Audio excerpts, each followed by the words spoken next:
Catherine Bernardo, nagsalita ukol sa pamimilit ni Daniel Padilla na isama siya.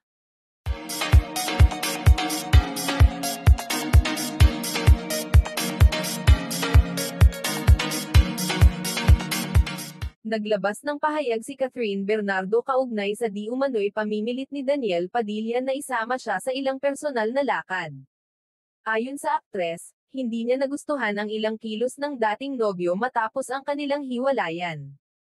Ibinunyag niyang may ilang pagkakataong pinilit siyang sumama sa mga okasyon na hindi niya nais daluhan.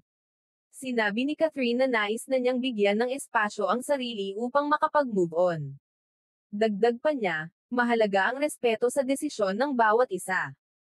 Hindi rin niya ikinela ang pagkalungkot sa naging takbo ng kanilang relasyon. Samantala, nananatiling tahimik si Daniel sa isyu. Umani ng iba't ibang reaksyon mula sa netizens ang pahayag ng aktres.